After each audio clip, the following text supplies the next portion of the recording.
Hi, everybody. Hope everybody's doing well. I just wanted to go over how to get rid or eliminate a coefficient that happens to be a fraction. Some of you worked on those problems from Friday and did a great job. Some got stuck in this area right here. Okay, so I wanted to go over that. When you have a coefficient, meaning the number that's with the variable, and it happens to be a fraction, there's a couple different ways that we've gone over on how to solve that. The way I would like to do it is to get rid of the 2/3 here all at once. Oh, I don't know what just happened there. Okay, so I'm going to show you that way first. So let me change my color here. So to get rid of a fraction all at once, all you have to do is multiply the flip of that fraction right away. If that's the only thing left that you have to do is to get rid of this fraction, multiply by its flip. And if you remember, that means that all of these numbers will cross simplify to ones. That means you end up with, on this side, you end up with 1x, which is just x, which is what you want. On the other side, though, we have to do the same thing. We have to multiply by the flip of that fraction. Now remember, we talked about that fractions love fractions. So when you multiply fractions together, both of them need to be a fraction. So you need to put a 1 underneath it if it's a whole number on this side. So right now you have 12 over 1 times 3 over 2. Now, as you can see here, there's some cross simplifying you could do here too. The 2 cross simplifies with the 12. 2 divided by 2 is 1, and 2 goes into 12 6 times. So on this side of the equation, you end up with 6 times 3, which is 18. So your x value is 18, okay? Now, I'm going to show you the other way that some of you are doing it. You're doing it in 2 steps, which is fine, which is perfect, okay? So let me erase this one more time. Okay, I'm going to rewrite it. Okay, so we had 2/3 x equals 12. Okay, this time I'm going to do it where I only get rid of the denominator first. I'm not going to get rid of the entire fraction. Some of you like to just get rid of the denominator first. Well, to get rid of a denominator, you multiply by it. So if you multiply by 3, and notice I put it up here because there's really a 1 underneath it. That way, the 3's will cross simplify. That will cross out. So you still have the 2 that's on top and the x. So we have 2x on this side. Whoops, my fault. Let me erase that. Okay, so we end up with 2x on this side, 2x equals, and we need to finish this side. If we multiplied by 3 on this side, we have to multiply by 3 on this side. So we end up with 12 times 3, which is 36. Okay? Now we have to divide by 2 because now we have a coefficient. It's the last step, but it's a whole number. So we just divide by it. So divide by 2, and we get x equals 18, which is exactly what we got the last time. So it doesn't matter which method you use. If you flip the fraction over right away, you end up multiplying by 3 and dividing by 2 on both sides. Just one way you kind of do it in one step, the other way you do it in 2. Okay, so let me show you. Let me show you another way. Another example that was on your homework from Friday. Okay, so I believe it looked something like this. After you guys solved a bunch of stuff, you ended up with -7/4. Oops, let me rewrite that. That negative kind of looked like it got in there. Okay, -7/4 w equals, and I believe, look at my note, you ended up with something like this, -21/8. And it looked kind of weird. All the numbers looked kind of unique. They were all fractions, but we just talked about how to get rid of a fraction that's a coefficient. It's your last step is to get rid of that fraction. So you can either do it in 2 steps or basically in one.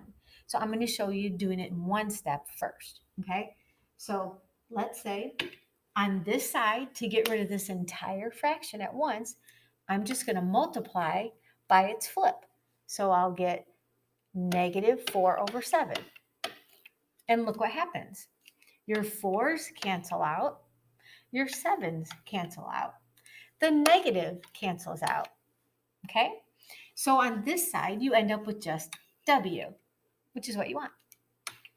On this side, we have to do the same thing. Okay? So we have to multiply by -4/7. Now it's a negative times a negative. So I know my answer is going to be positive. But as you can see, this looks like a hard problem, but if you cross simplify, you'll get a smaller answer. So 7 can go into 21. So 7 divided by 7 is 1. 21 divided by 7 is 3. The 8 and the 4 also cross simplify. 4 goes into 4 once.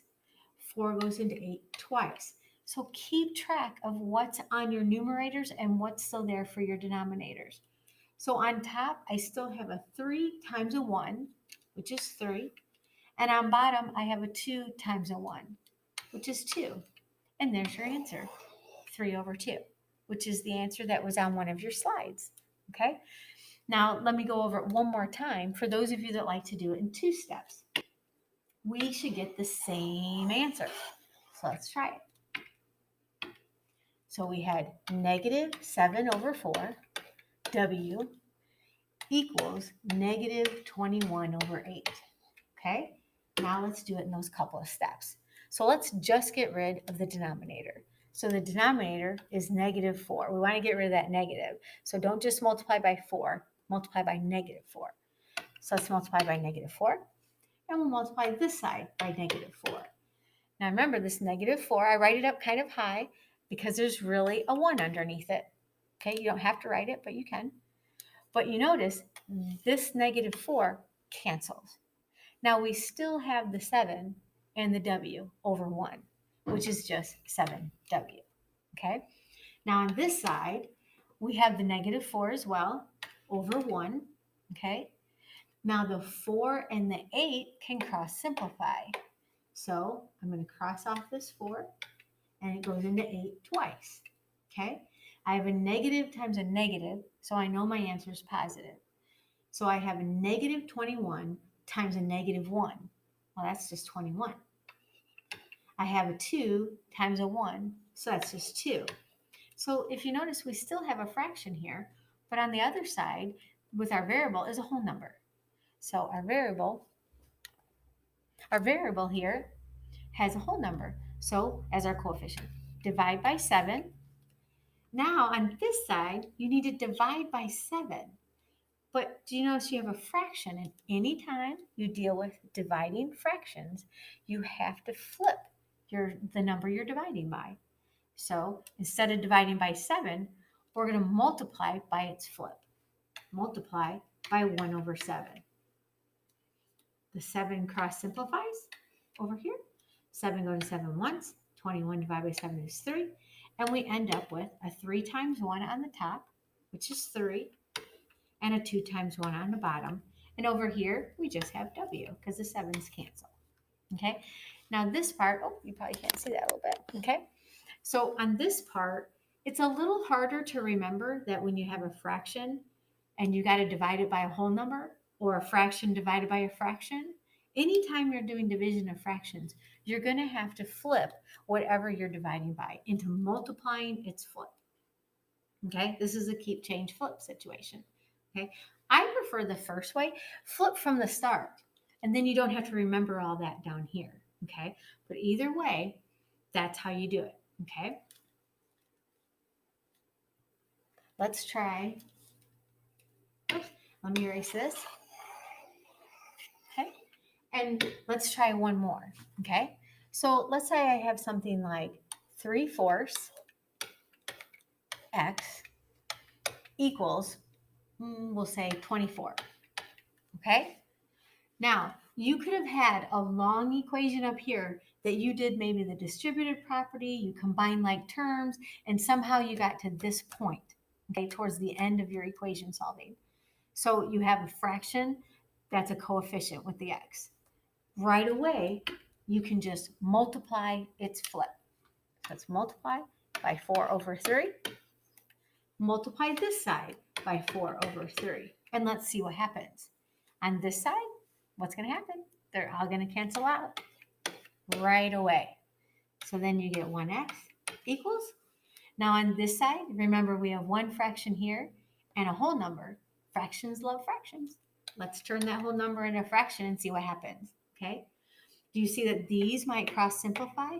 Now, if you don't recognize the cross simplifying, just multiply the numerators, multiply the denominators, and then simplify. Now, I know that 3 goes into 24. So this will turn into a 1. 3 goes into 24 8 times. So now you got to look to see what you have left as numerators. I have an 8 times 4, which is 32. On the bottom, I just have 1 times 1, which is 1 on the bottom. Isn't 32 over 1? It's just 32. So hopefully that might help you out to remember how to do those when you do a long equation and you get to this point where you have a fraction as a coefficient. Okay, I hope this helps. You can always refer back to the video if you did a problem and it turns into this. Okay, and hopefully it'll help you out. Okay.